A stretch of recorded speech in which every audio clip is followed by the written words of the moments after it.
Usually when we talk about a medical diagnosis or just understanding a human problem, there's this expectation of precision. Right, like it should be cut and dry. Exactly. It's almost like engineering. You break your arm, you go to the hospital, and the x-ray shows that, that jagged white line on the screen. Yep. And the doctor just points at it and says, there it is. Broken or not broken. It's clean, it's binary, and honestly, it's comforting. Because we like things to be visible. We like tangible proof. We really do.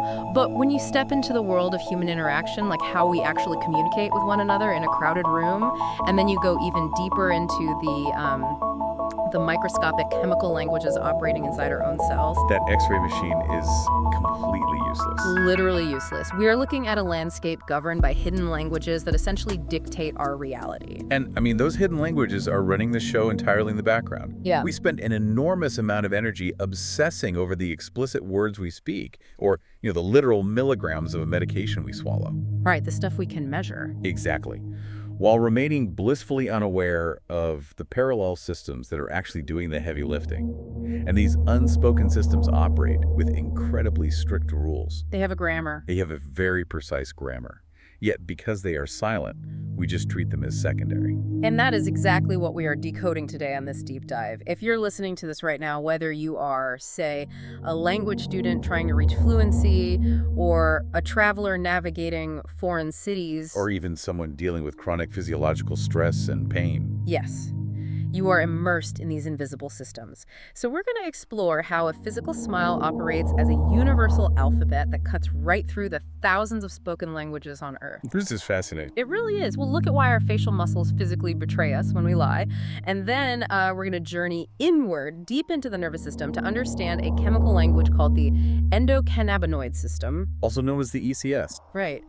And by understanding the rigorous signaling happening at the cellular level, we can uncover the razor-thin line between, intoxicating side effects and actual sustainable pain relief. It's a fascinating progression, really, from the macro-level architecture of human behavior down to the micro-level architecture of cellular recovery. I love that framing. And to understand the macro level first, we have to recognize a fundamental bottleneck in how humans communicate globally today. Okay, lay it on me.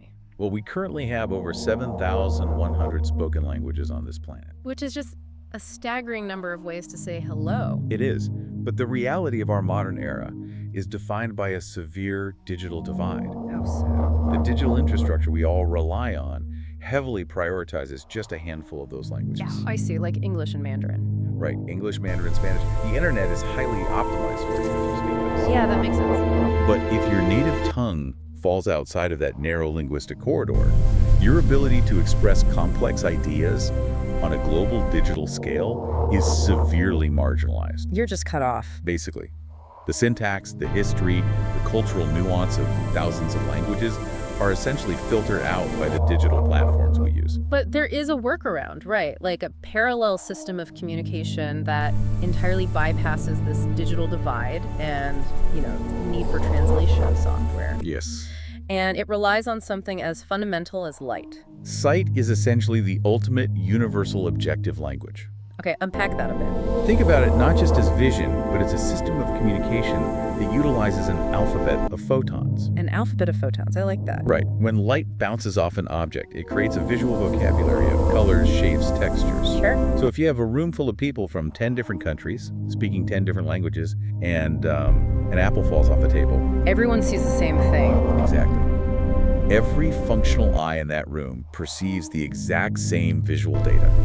They all receive the same alphabet of photons. It completely circumvents the subjective, culturally loaded syntax of spoken language. Wait, hold on. I want to push back on this a little. Go for it. If sight is this universal, objective language, does that mean body language is basically just playing charades when I travel? What do you mean? Like, if I'm in rural Vietnam and I don't know the word for water, I just make a drinking motion with my hand, and because we both see the photons, we are communicating perfectly. Is nonverbal communication just a pantomime? It's extremely tempting to think of it that way, but anthropologists and linguists push back on that idea fiercely. Really? Why? Because treating nonverbal communication as a game of charades is a massive oversimplification. And honestly, it's a great way to get yourself into trouble. Oh, okay. It was a highly structured, rule-bound system of semiotics. Okay, semiotics sounds like a grad school term. You just mean the study of signs and symbols. Yeah, exactly. Like how a red octagon means stop on a road, but applied to human bodies. That's a perfect way to frame it. It's the study of how meaning is created and communicated through signs. Body language isn't just making random shapes and hoping the other person catches your drift. So it has actual rules. It has its own distinct vocabulary and its own governing syntax. Psychologist Paul Ekman actually formalized this. Oh, I've read about this, the 6 functions, right? Yes, he identified 6 specific functions, 6 distinct ways that our nonverbal physical cues interact with the verbal words coming out of our mouths. Let's break those down, because for anyone listening who is actively trying to learn a new language, this is the missing piece of the puzzle. You can drill vocabulary flashcards all day, but if you don't understand these 6 functions, you are going to sound like a robot. So what is the first function? The first is substitute. This occurs when a nonverbal physical cue entirely replaces a spoken word. Give me an example. Oh, the biological efficiency here is brilliant. Imagine you're at a loud, crowded dinner party. Your mouth is completely full of food. The host across the table holds up a bottle of wine and raises their eyebrows. Oh, I see. You don't cue frantically to swallow and shout, "Yes, please." Exactly. You simply make eye contact and nod your head enthusiastically. The physical movement substituted the spoken syntax seamlessly. Right. The communication happened without a single sound wave being generated. That's powerful. Then you have the second function, repeat. Repeat, so doing both at once. Yeah. This is when the nonverbal cue happens simultaneously with the verbal message, sending the exact same signal twice. Like saying the word no while actively shaking your head from side to side. Spot on. And evolutionary biologists point out that redundancy is critical for survival communication. Because if the audio signal gets lost in the wind... The visual signal of the head shake ensures the negative command is still received. Okay, I get substituting and repeating. But the third function is where human psychology gets really messy, and honestly, it's my favorite. Contradict. Yes, contradict. This is the absolute soul of sarcasm. It really is the pinnacle of communication complexity. Contradiction happens when your spoken words deliver one message, but your physical body delivers the exact opposite. Like when you tell a colleague, "Oh, I am absolutely thrilled to spend my weekend auditing these spreadsheets." Right, but as you say, your facial muscles are pulled into a grimace of pure disgust, and your voice is completely flat. And the fascinating thing about human wiring is that when the verbal and the visual clash like that, the listener almost always believes the visual. Always. The physical body overrides the spoken word. Because intuitively, we know that words are easy to fabricate. You can type whatever you want. But the physiological expressions of disgust or exhaustion are much harder to fake. Which leads right into the fourth function, right? Compliment. Yes, compliment. This is more nuanced than contradicting. This is when the nonverbal cue enriches or deepens the specific verbal message. Give me a real-world example of complimenting. Okay, imagine you walk through the door after work and say, "I've had a really tough day." If you say that while standing perfectly upright, making intense eye contact and smiling. The listener is going to experience extreme cognitive dissonance. Exactly. The words say tough, but the body says triumphant. But if you say, "I've had a really tough day," while your shoulders are physically slumped, your gaze is dropped to the floor, and you are dragging your feet. Your body is complementing the audio. It provides the emotional gravity that the words alone lack. Which is very different from the fifth function, which is accent. Yes, accenting is a lot of fun. I think of accenting like using a physical highlighter marker in mid-air. That's a great analogy. Like when I'm talking and trying to make a point, I might chop my hand down rhythmically on a specific syllable. It is crucial that we leave now. The hand chop is the accent. Exactly. You are visually drawing the listener's attention to the most important structural pillar of your sentence. Okay, so what's the last one? Finally, we have the sixth function, which is perhaps the most invisible, but the most vital for actual human connection. Regulate. Regulate, like regulating the flow of the conversation. Exactly. How we know when it's our turn to talk. Which is wild when you think about the pure chaos of two people talking. How do they not constantly speak over one another? It's definitely not. Huh. Because we are waiting for a grammatical period at the end of a sentence. Right. It's regulated non-verbally. As the person speaking nears the end of their thought, their vocal pitch will slightly drop. Oh, I do that. We all do. They might make direct eye contact and subtly lean back. The listener, meanwhile, is giving rapid, small nods, maybe slightly parting their lips or leaning forward. To indicate they are ready to take the baton. Precisely. So, bring this back to the language student listening right now. If you're pouring hours into an app to learn Japanese or French, focusing solely on the linguistic structures, the vocabulary, and the grammar is only getting you halfway there. Barely halfway. You might know how to ask, "Where is the train station?" Perfectly. But if you don't understand the regional, nonverbal rules of how to regulate that interaction, you are going to hit a wall. A massive wall. When you are trying to overcome an international communication barrier, the words are just the bricks. The nonverbal cues, the subtle nods, the timing, the physical spacing are the mortar. Without them, the entire interaction crumbles. This is why treating it as a secondary skill is such a huge mistake. When sociologists analyze human interaction, they find that the vast majority of a message's actual impact, some estimates suggest well over half, is derived entirely from these nonverbal clues. Which brings up a really important pivot. Oh. Yeah, because if nonverbal communication is a true language with its own grammar, then it must have regional dialects, right? Absolutely. Just like spoken English is different in London than it is in Texas. Let's move from the universal idea of sight into the cultural specifics. How do different cultures code their physical movements? To understand that, we need to separate general body language into categories. Okay. In the study of body movement, what researchers look at is there's a very specific, high-stakes category called emblems. Emblems. Define that for me. An emblem is a physical gesture that has a direct one-to-one dictionary translation in a specific culture. So it's not just a vague hand wave, it means a specific word. Yes. And because it translates directly to a word, the danger of mistranslation across borders is profound. No, I bet. Let's look at the classic OK sign.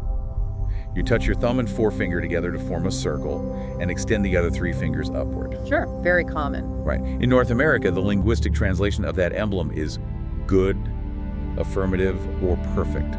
It's a completely positive signal. But if you take that exact same physical gesture, that identical arrangement of bones and tendons, and use it in certain parts of South America or the Middle East. It translates directly into a highly vulgar insult. Wow. You haven't changed the photon alphabet, the visual shape is identical. But the cultural coding applied to that shape completely reverses the meaning. So you think you were telling a chef that the meal was exquisite, and you have accidentally initiated a massive conflict. Exactly. I've heard the V sign has a similar trap. Oh, definitely. The V for victory, or peace sign, made with the index and middle finger. In the United States, it generally means peace. Right. But in the UK, Australia, and New Zealand, orientation is everything. What do you mean? If you make that V shape with your palm facing outward toward the person you are looking at, you're fine. It means peace. Okay. But if you turn your hand around so the palm is facing inward toward yourself, that emblem is deeply offensive. Wait, really? Yes. It carries the exact same weight as raising the middle finger in the US. The physical action is almost identical, but the spatial orientation dictates a completely different linguistic reality. That is terrifying for a traveler. It really is. But the unspoken rules aren't just limited to our hands, are they? There's an entire invisible architecture governing the empty space around our bodies. Yes. The study of how humans use physical space is called proxemics. Proxemics. The anthropologist Edward Hall pioneered a lot of this work. He observed that humans don't just exist at the boundary of their skin. We carry around a series of concentric spatial zones. I love how the research describes this as a portable territory. It's like we all have an invisible psychological force field generated around us. It's a brilliant metaphor. Hall broke this portable territory down into 4 distinct rings for North American culture. Let's walk through those rings. The closest ring is the intimate zone. This extends from actual physical contact out to about 18 inches from your chest. 18 inches, that's close. It is. Evolutionarily, this is a highly protected zone. Allowing someone into this space requires absolute trust, which is why it is reserved for romantic partners, children, and very close family. Because from a survival standpoint, if someone is within 18 inches of you, they can physically strike you before you have time to react. Precisely. The autonomic nervous system is highly sensitive to breaches of the intimate zone. And beyond that. Beyond that, we have the casual personal zone, which ranges from 18 inches out to about 4 feet. Okay, so like talking to friends at a party. Exactly. Or colleagues in a hallway. It's close enough for quiet speaking, but far enough away to maintain a defensive buffer. Then what's the third ring? The third ring is the social consultative zone, spanning from roughly 4 feet out to 12 feet. So a formal business meeting across a large desk, or asking a clerk a question at a retail counter. The interaction is transactional. Right, and the final ring is the public zone, anything beyond 12 feet. This is the distance you keep from a stranger in a park, or the distance a public speaker maintains from the front row of an audience. Okay, so let's put this into a real-world scenario to see how these invisible force fields cause chaos. Let's do it. Imagine a high-stakes corporate negotiation. You have an executive from a Mediterranean culture where the cultural coding dictates much closer proximity, and an executive from North America. This is where proxemics becomes critical. For the Mediterranean executive, their cultural programming dictates that a serious, engaging business conversation should take place within roughly 12 to 14 inches of space. Oh, wow. That's inside the North American's intimate zone. Right, but to the Mediterranean executive, it just indicates focus and respect. But the North American's internal software dictates that business is conducted at a minimum of 18 to 24 inches. 12 inches is a severe violation of their portable territory. So they start talking. The Mediterranean speaker steps forward to establish that 14-inch gap. The North American's amygdala essentially flares up. Their territory has been breached. And they don't consciously think about Edward Hall's theories. They just feel a sudden spite of discomfort. Exactly. So they instinctively take a half step backward to reestablish the 24-inch buffer. But now the Mediterranean speaker feels completely disconnected. They feel like the North American is being standoffish, cold, or disengaged. So to fix the connection, they step forward again. And the North American feels aggressively crowded and steps back again. It creates this incredibly awkward, unconscious dance across the conference room floor. And the tragedy of it is that neither person is intentionally being aggressive or aloof. They are simply operating on completely different nonverbal spatial dialects. Yep. And if you don't understand proxemics, you will assign a negative character trait like he's pushy or she's cold to a simple architectural misunderstanding of space. It's amazing how much of our judgment is formed by rules we don't even know we are following. And it goes even deeper than space. It dictates what emotions we are even allowed to physically display. Display rules. Right. Let's get into display rules, because on one hand, the biology of emotion is universal, right? Absolutely universal. Paul Ekman's early research proved this definitively. Tell me about that research. He traveled to Papua New Guinea to study isolated groups who had essentially no contact with modern global media or other cultures. Okay.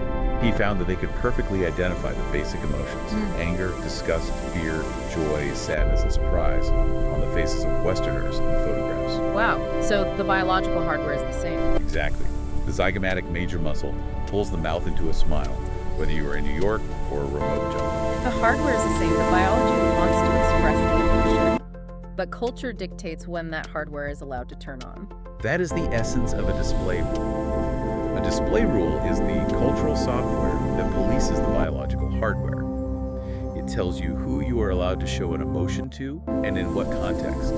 There is a classic experiment that perfectly illustrates this tension between biology and culture, right? The one with the gory film. Yes.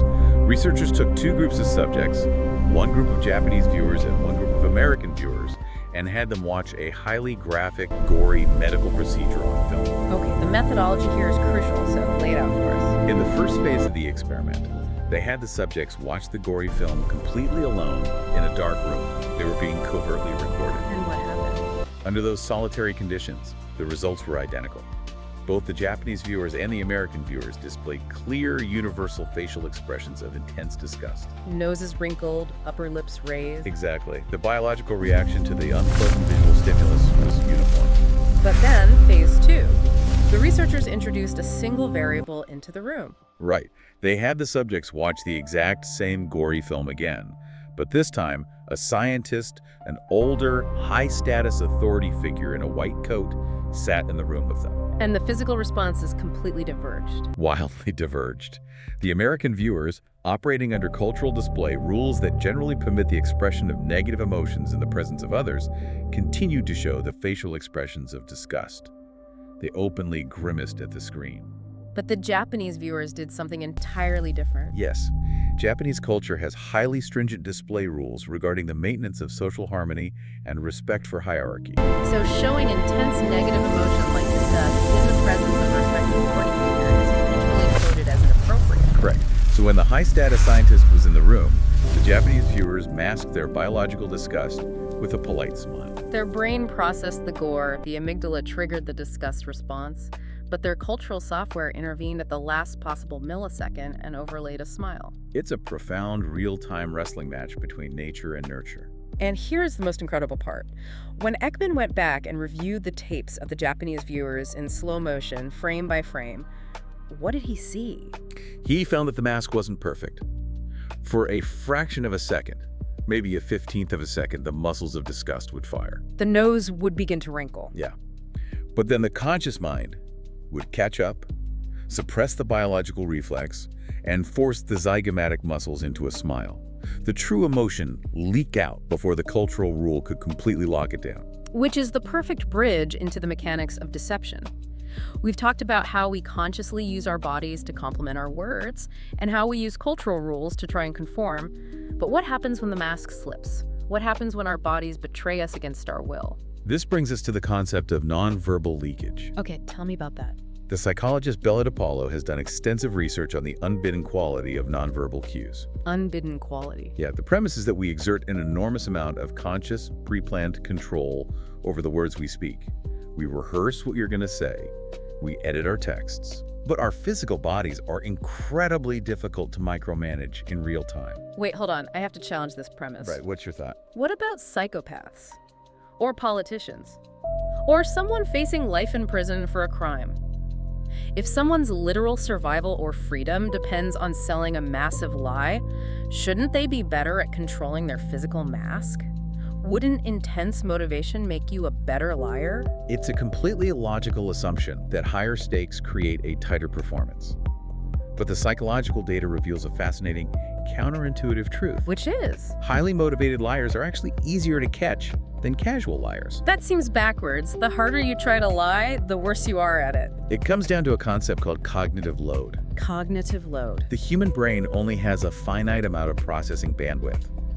When the stakes are life or death, the liar pours almost all of their cognitive energy into the primary channels of communication.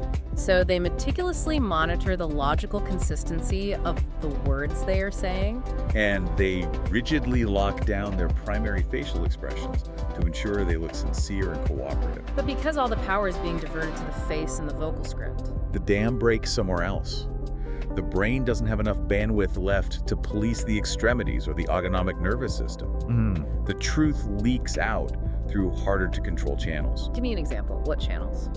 Well, for instance, researchers look closely at paralinguistics. Break down paralinguistics for us. Paralinguistics refers to the vocal characteristics that accompany our words, not the words themselves, but how they are delivered. Like the pitch, the tone, the rhythm, the pauses. Exactly.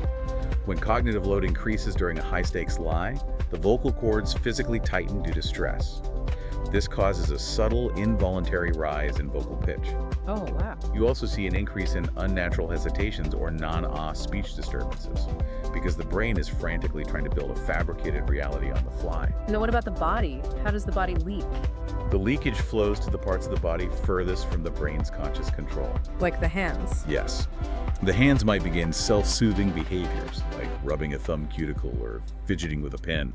The legs and feet, which we rarely think about monitoring, might start shifting nervously under the table. So the highly motivated liar gives themselves away not by what they are saying, but by the physical leakage they simply do not have the processing power to stop. Precisely. Let's zoom in on the face, though, because law enforcement and intelligence interrogators look at very specific muscular dynamics when they are hunting for lies. It's not just, is the guy sweating? Right. They're looking at the interplay between two specific muscle groups, the zygomatic and the corrugator. This is where we get into the biological hardwiring of deception. Let's hear it. The zygomatic major is the muscle that extends from your cheekbone down to the corner of your mouth. When it contracts, it pulls the mouth upward into a smile. And the corrugator. The corrugator supercilii is a small, narrow muscle located right above the bridge of your nose, near your eyebrows. Its job is to draw the eyebrows down and together. Which creates that furrowed brow of worry or distress. Exactly. Now, why do interrogators care about these two specific muscles? Yeah, why? Because they physically reveal the internal reality of cognitive dissonance. Oh, this is good. When a person is sitting in an interrogation room telling a high-stakes lie, they're holding two conflicting realities in their brains simultaneously. The actual truth of what they did and the fabricated story they're telling the detective. Yes, and holding those two realities causes immense psychological friction. Which translates directly into physiological stress. And the human nervous system is hardwired to respond to distress by firing the corrugator muscle. The eyebrows will subtly, involuntarily knit together. But the liar knows they are in interrogation. They know they need to look cooperative, relaxed, and friendly. So they consciously command their brain to smile. They activate the zygomatic major muscle to pull the mouth up. But a forced, conscious smile, what researchers call a non-Duchenne smile, doesn't activate the muscles around the eyes. Right, so you end up with this incredibly revealing, paradoxical micro-expression. The mouth is pulled into a rigid smile, but the eyebrows are pulled down in distress. It is the physical manifestation of a lie written directly onto the face. You cannot easily hide behind a straight face because you cannot consciously override the hardwired connection between cognitive dissonance and the corrugator muscle. The body has its own unforgiving syntax. If you know how to read the leakage, the words almost don't matter. That's the beauty of it. Okay, this is where we need to make a massive conceptual leap. We have spent the first half of this deep dive looking outward. We have. We've looked at how our facial muscles involuntarily signal our true emotional state to the world and how we negotiate the physical space between us. But right now, sitting here, you, the listener, have a hidden language constantly running inside of you. An entire internal communications network. Exactly. An internal network sending wildly precise chemical signals to maintain balance within your own cells. Just as the corrugator muscle reacts to external stress, your cells are constantly reacting to internal physical stress and pain. And it's a completely different kind of language. Let's transition from the macro world of human communication to the microscopic world of cellular signaling. We need to talk about the endocannabinoid system, or the ECS. The discovery of the endocannabinoid system is one of the most monumental shifts in our understanding of human biology in the last century. And it's relatively recent, right? Very recent. It was only discovered in the early 1990s. And the irony is, researchers weren't even looking for it. What were they looking for? They were trying to map exactly how plant-based cannabinoids, specifically THC from the cannabis plant, were affecting the brain. They were looking for the receptor that THC bound to. And they found it. Yeah. But in finding it, they realized something profound. They realized that the human body doesn't evolve complex receptor networks just in case we happen to ingest a specific plant. Right. If we have a lot, it means our bodies must naturally produce the heat. Exactly. This led to the discovery that we produce our own internal endogenous cannabinoids. The ECS is a massive, pervasive, microscopic regulatory system. What is its main goal? Its primary overriding goal is homeostasis, keeping the body's internal environment perfectly stable despite massive external fluctuations or injuries. Let's break down the alphabet of this internal chemical language. What are the components? There are three main pillars to the ECS. First, the endocannabinoids themselves. These are lipid-based neurotransmitters. What are their names? The two most prominent ones are anandamide and 2-arachidinoylglycerol, which we just call 2-AG. These are the signaling molecules. Okay, that's pillar one. Second, you have the receptors that sit on the surface of your cells waiting for these molecules, primarily the CB1 and CB2 receptors. And pillar three. Third, you have the metabolic enzymes. These enzymes synthesize the endocannabinoids exactly when they are needed, and then immediately break them down and destroy them the second the message is delivered. I want to focus on how this chemical signaling actually works in the brain. It violates the basic rules of biology. It totally does. Normally, if you have two neurons communicating, the sending neuron, the presynaptic neuron, releases a chemical neurotransmitter. That chemical travels forward across the gap, the synapse, and hits the receiving neuron to pass the message along. It's a forward-moving process. But the endocannabinoid system doesn't work that way. It uses something called retrograde signaling. I like to think of retrograde signaling as a microscopic traffic cop. It is perfect analogy. Right. Let's visualize how the traffic cop manages an intersection in your nervous system. Okay, imagine a synapse where a pain signal is being transmitted. The sending neuron is wildly overactive. It is aggressively firing excitatory neurotransmitters like glutamate forward across the gap, bombarding the receiving neuron. And the receiving neuron is getting overwhelmed by this pain signal. In a normal system, the receiving neuron just has to take the punishment and pass the pain signal up to the brain. But because of the ECS, the receiving neuron has a defense mechanism. Oh, this is so cool. Tell them what it does. When it becomes overstimulated, it synthesizes endocannabinoids like anandamide right there on the membrane, on demand. And instead of sending them forward? It sends it backward. Exactly. Retrograde. The anandamide travels backward across the synaptic gap, returns to the sending neuron, and binds to the CB1 receptors on the surface of that aggressive sending neuron. And what happens when it binds? When it binds, it effectively holds up a stop sign. It forces the sending neuron to close its calcium channels, which immediately stops the release of the excitatory neurotransmitters. The traffic cop tells the overactive neuron to quiet down, stop firing, and restore balance. It is a localized, incredibly precise negative feedback loop that prevents our nervous system from short-circuiting. And where these traffic cops are located entirely dictates what kind of signal they're regulating. You mentioned two receptors, CB1 and CB2. They live in very different neighborhoods in the body. The geography of the receptors is everything. CB1 receptors are heavily concentrated in the central nervous system, the brain and the spinal cord. What do they control there? You find them clustered in regions that control memory processing, motor control, mood, and crucially, pain regulation.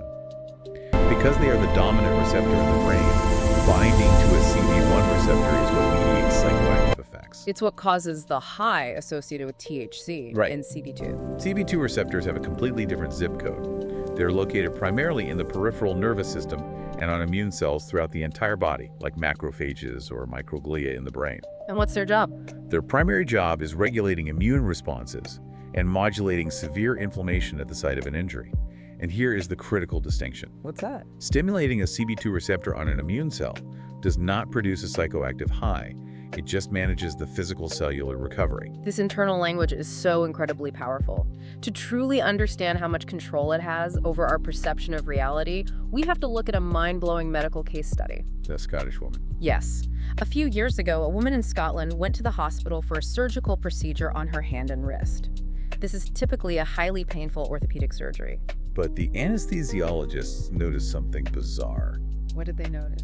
She reported feeling absolutely zero pain. She required virtually no pain medication post-surgery. Which is unheard of for that kind of surgery. Totally unheard of. And when doctors looked into her medical history, they found she had gone her entire life experiencing painless injuries.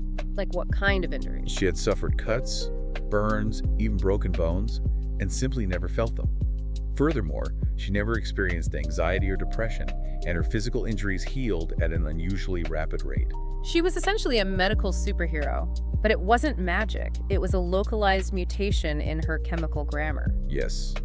Geneticists sequenced her DNA and found a profound mutation directly within her endocannabinoid system. Where exactly was the mutation? We talked earlier about the third pillar of the ECS, Yeah. the metabolic enzymes that destroy the endocannabinoids after the message is delivered. The primary enzyme responsible for breaking down the bliss molecule, anandamide, is called FAAH fatty acid amide hydrolase. What happened to her FAAH enzyme? She had a genetic microdeletion that severely inhibited the function of her FAAH enzyme.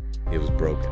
Because her FAAH enzyme couldn't do its job, it wasn't clearing the anandamide out of her synapses. So the retrograde traffic cop never left the intersection. Exactly. Her entire central nervous system was constantly flooded with high levels of her own naturally produced anandamide. Wow. This constant saturation of her CB1 receptors effectively blockaded the transmission of severe pain signals from ever reaching her conscious brain. So her body still suffered the tissue damage. But the chemical language telling the brain this hurts was completely muted. It proves the sheer, overwhelming biological power of this internal signaling system. Which brings up a massive question. Okay, what is it? If our bodies have this built-in, immensely powerful pain relief network, why is modern medicine struggling so much with it? Why is using external cannabinoids like a patient smoking medical cannabis for back pain so incredibly complicated? It's a great question. Why does it come with so many side effects? Why can't we just trigger the Scottish woman's relief perfectly every time? Because right now, trying to manipulate this precise microscopic system with plant-based cannabis is like trying to fix a watch with a sledgehammer. That's a great way to put it. When a patient consumes plant-based THC to treat chronic pain, Pharmacologists look at the data and see a massive red flag. It's a metric called the therapeutic index. Let's unpack the therapeutic index. What does that actually measure? The therapeutic index is a safety ratio. It compares the amount of a drug that is required to produce a therapeutic healing effect against the amount of that same drug that causes severe toxicity or unwanted side effects. So a high therapeutic index means the drug is very forgiving. Exactly. Like over-the-counter ibuprofen. You take 2 pills, your headache goes away. Yeah. You would have to swallow the entire bottle to experience acute liver toxicity. The gap between relief and danger is huge. Right. But THC? THC has a shockingly narrow therapeutic index. Pharmacologists estimate the therapeutic index for THC is roughly 5 to 6. Meaning the dose that gives you pain relief is dangerously close to the dose that completely overwhelms your system. Yes. The margin for error is razor thin. We are trying to isolate the exact neurological threshold where cannabinoids transition from being a pain-relieving medicine to becoming an intoxicating liability. And it all comes back to CB1 receptor saturation in the brain. It does. If a patient takes a very low microdose of THC, it binds to a small subset of CD1 receptors located specifically in the pain pathways. So it mimics the body's natural anandamide, the pain signals are dampened, and the patient feels relief. But if they increase the dose just slightly because of that narrow 5 to 6 index, what happens? The THC spills over, It rapidly saturates the CB1 receptors throughout the entire central nervous system. including the amygdala, which processes fear, and the prefrontal cortex, which handles complex cognition. And that oversaturation of the brain is what triggers the severe side effects. The debilitating cognitive fog, the acute paranoia, the severe anxiety, and tachycardia, which is a dangerously rapid heart rate. The threshold where it flips from medicine to a toxin is incredibly small. And the rigorous clinical trial data completely backs this up. What do the trials show? When researchers conduct tightly controlled studies where patients actually achieve sustainable pain relief without dropping out due to side effects, the concentrations of THC they are using are incredibly low. Like how low? They're generally utilizing concentrations between 1% and 3%, almost always strictly under 10%. They're actively microdosing to stay just below that critical receptor saturation threshold. Which naturally leads to the question of the other major cannabinoid found in the plant, CBD or cannabidiol, because it's rarely just THC acting alone. A lot of people think CBD is just the non-intoxicating cousin of THC. If THC is the troublemaker causing the high, does adding CBD just act like an antidote? Does it just cancel the THC out? It is vastly more sophisticated than just canceling it out. The chemical signaling at play here is a masterclass in pharmacology. How so? CBD actually has very little direct ability to bind to the main receptor site of the CB1 receptor. It doesn't fit the lock. Okay. However, when THC is present in the system, CBD acts as what pharmacologists call a non-competitive negative allosteric modulator. Okay. Non-competitive negative allosteric modulator. That is a massive string of jargon. Let's translate that. Let's do it. If the CB1 receptor is a lock on a door and THC is the key that opens the door to getting high. In a competitive scenario, CBD would be a different key trying to jam itself into the exact same keyhole to block the THC. It would fight for the lock. But CBD is non-competitive. Right. It doesn't go anywhere near the primary keyhole. Instead, it binds to a completely different secondary site on the outside wall of the receptor protein. This is the allosteric mechanism. And what happens when it binds to the outside of the lock? It physically alters the 3D protein folding of the receptor. It changes the shape of the lock itself. So now, when the THC molecule tries to enter the primary keyhole, the geometry is warped. The key doesn't fit properly anymore. So the THC is still in the bloodstream, but it can't activate the receptor to its full potential. Exactly. The CBD puts a hard ceiling on THC's efficacy and potency. By warping the receptor, it actively protects the central nervous system from oversaturation. Wow. This is the biological mechanism that protects the user from the severe psychoactive effects, the memory impairment, and the tachycardia. The CBD modulates the lock to keep the THC in check. And this brings us to a massive, tragic disconnect in modern public health. We know the molecular science. We know that clinical efficacy for pain lives at THC levels strictly below 10%. We know the therapeutic index is razor thin. And we know that CBD acts as an allosteric modulator to protect the brain. But when researchers analyze the current commercial medical cannabis markets across the United States, the reality is shocking. It is a profound failure of the market to translate the science. The data shows an immense market overshoot. Talk about that overshoot. Despite the universal scientific consensus on low-dose efficacy, the vast majority of products sitting on dispensary shelves contain greater than 15% THC. Many are well over 20%. Exactly. The market is blowing right past the therapeutic threshold and virtually guaranteeing CB1 receptor oversaturation and cognitive fog. And it gets even more alarming when you look at the specific ratios of THC to CBD in these products. Because as we just established, you need CBD to warp the lock. But it's a numbers game. It is. You need enough CBD molecules to overwhelm the THC molecules.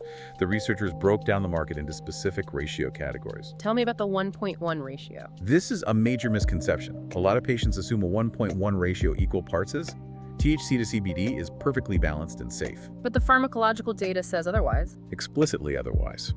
Products with a greater than or equal to 1.1 ratio can actually enhance THC's acute intoxicating effects in some users. At a 1.1 ratio, there simply aren't enough CBD molecules present in the bloodstream to effectively modulate all the receptors and shield against the high THC concentrations.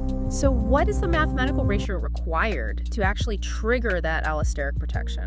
To truly engage that non-competitive negative modulation and protect the patient's cognition, you need a massive surplus of CBD. The science indicates that only products with a ratio of 1.6 or greater, meaning 1 part THC to at least 6 parts CBD, are truly protective against THC's psychiatric liabilities. But if you walk into a dispensary today, those 1.6 ratio products or products with under 5% THC are the rarest items in the building. It's a tragic irony. The specific chemical profiles most mathematically suited for sustainable long-term chronic pain management are the hardest to find.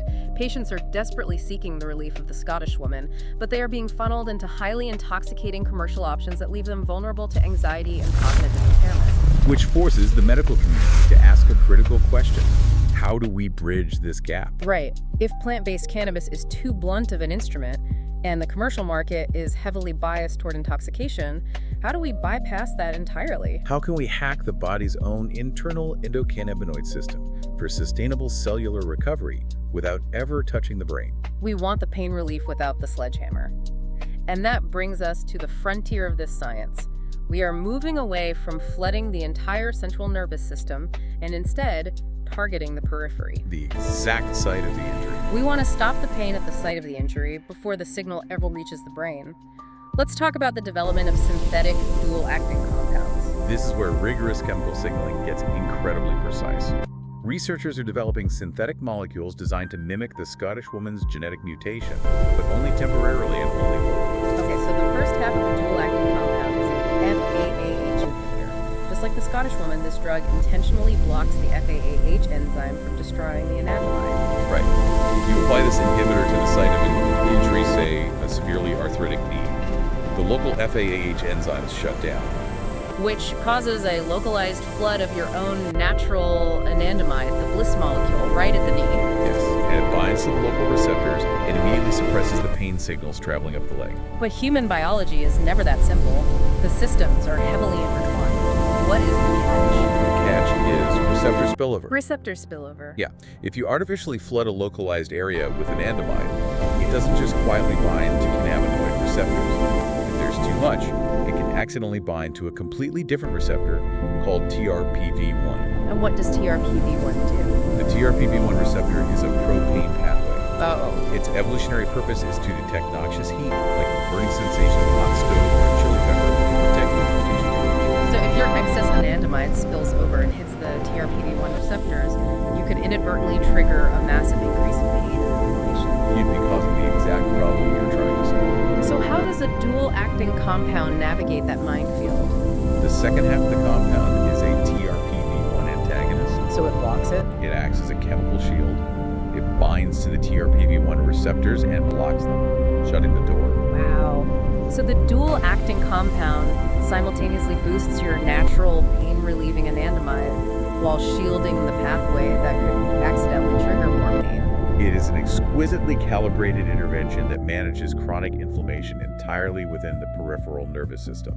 It completely avoids the CB1 receptors in the brain, meaning zero cognitive problem. That is brilliant pharmacology, but we don't necessarily even need synthetic drugs to hack this system. No, we don't. The research details a fascinating physiological mechanism that bridges mechanical physical therapy with endocannabinoid release. We can actually trigger these internal chemicals using physical physical touch. The gate control mechanism. This is one of my favorite intersections of anatomy and chemistry.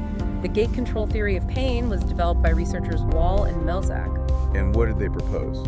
They proposed that in your spinal cord, specifically in an area called the dorsal horn, there is a neurological mechanism that acts as a gatekeeper for pain signals heading up to the brain. Okay, visualize that for me.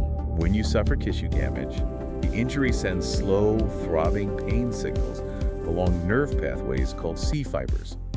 These C fibers travel to the spinal cord. And if the gate is open, the signal travels up the spine to the brain, and you perceive chronic pain. But we have other nerve fibers in our skin, right? Not just pain fibers. Exactly. Our skin is densely packed with A beta fibers. A beta fibers are non-nociceptive, meaning they do not detect pain. What do they detect? They are specialized to detect light touch, pressure, and low-frequency vibration. And the research shows that we can use these touch fibers to close the pain gate. Through a process called low-frequency stimulation, or LFS. How does LFS work? Studies show that if you apply low-frequency, non-painful mechanical stimulation to the A beta touch fibers at the site of an injury, it triggers a profound chemical cascade in the spinal cord. Specifically, the barrage of touch signals commands the local spinal circuits to release endocannabinoids directly into the synapses of the dorsal horn. So the retrograde traffic cop appears in the spinal cord? Yes. The released endocannabinoids bind to the local CB1 receptors in the spine and physically inhibit the release of the neurotransmitters that were carrying the pain signal from the C fibers. This creates a state called endocannabinoid-dependent long-term depression, or ECB-LTD, of the pain synapses. The pain circuit is chemically depressed. The physical touch literally forces the gate to slam shut before the pain signal can ever reach the brain. I have the perfect real-world scenario for this. Everyone listening has experienced this. That's right. Think about what you do instinctively when you bang your elbow hard on a door frame when you hit your funny bone. Ouch. It's an excruciating, throbbing pain. What is the very first automatic thing you do? You grab your elbow and you rub it vigorously. It is a universal human reflex. You aren't consciously thinking about dorsal horns or C fibers, but by rubbing the skin over the bruised elbow, you are providing low-frequency stimulation to the non-painful A beta touch fibers. You are flooding the spinal cord with harmless touch signals. Those touch signals trigger the local release of anandamide. That anandamide acts as the retrograde traffic cop, shutting down the synapse and closing the gate on the throbbing pain signals coming from the bruise. You are literally mechanically hacking your own endocannabinoid system to manage acute pain. It is a perfect demonstration of the system in action, and by understanding this precise neurological threshold, modern medicine can develop incredibly targeted therapies for chronic conditions. They don't need to prescribe highly intoxicating pills. No. Physical therapists can utilize TNS units, transcutaneous electrical nerve stimulation, to provide that continuous low-frequency stimulation to the A beta fibers, keeping the pain gate permanently closed via steady endocannabinoid release. Or we can develop highly specific, synthetic CB2 agonists that seek out the immune cells directly at the site of nerve damage, shutting down the chronic inflammation without ever crossing the blood-brain barrier. It's all about stabilizing the internal environment. It's utilizing the cellular recovery data to manage the inflammation exactly at the source through rigorous, non-psychoactive chemical signaling. It represents a total paradigm shift in how we approach pain and healing. We're moving away from blunt, systemic instruments to a highly calibrated, language-specific approach to cellular communication. We are finally learning to speak the body's actual language. It's about time. This has been an incredibly dense, fascinating journey today. Let's pull all the threads together. Good idea. We started by looking outward, decoding the unwritten architectural rules of human physical expression. We saw how something as simple as a smile operates as a universal alphabet of photons, a visual language that bridges the digital divide and the 7,100 spoken tongues on Earth. We learned that if you are studying a language, the nonverbal cues are the essential mortar holding the conversational bricks together. We examined the cultural coding of emblems, the invisible force fields of proxemics, and the biological reality of display. We saw how the micromechanics of the face, the tension between the zygomatic major and the corrugator supercilii, inevitably betray our deepest lies when the cognitive load of deception becomes too heavy for the brain to handle. And then we took that knowledge and turned it inward. We decoded the internal chemical language of the endocannabinoid system. We learned how the retrograde traffic cops, like anandamide, maintain the delicate homeostasis of our nervous system. We isolated the precise neurological threshold for external demand. realizing that the molecular geometry of allosteric modulators and rigorous CBD ratios holds the key to living pain-free without losing our cognitive clarity.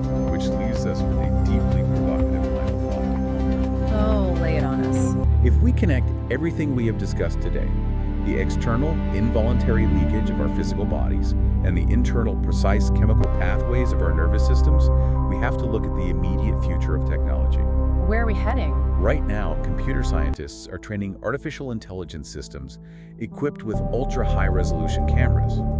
These systems are capable of reading our micro-expressions, isolating the tiny dynamics of our corrugator muscles in real time to detect our hidden emotional states and cognitive dissonance with an accuracy that surpasses human interrogators.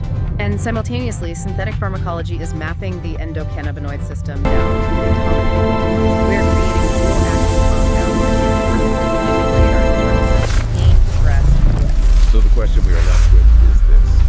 If technology reaches a point where it can entirely decode and reliably read the external language of our physical behavior, and simultaneously decode and perfectly control the internal chemical language of our consciousness, what does that mean for the future of human authenticity? When our biology is fully translated, externalized, and mathematically managed, who is really controlling the human experience? It's a lot to think about. Wow. That is a massive concept to mull over. The invisible strings governing our lives are truly everywhere once you know how to look for them. Thank you for joining us on this incredibly deep dive. Thanks for having me. As you go about your week, whether you are traveling and trying to overcome a communication barrier, negotiating the physical space in a crowded room, or just instinctively rubbing a bumped elbow, pay closer attention. Listen to the unspoken signals happening around you and the microscopic signals firing within you, because the traditional diagnostic X-ray machine might be broken, but the body is always speaking. You just have to know how to translate the language.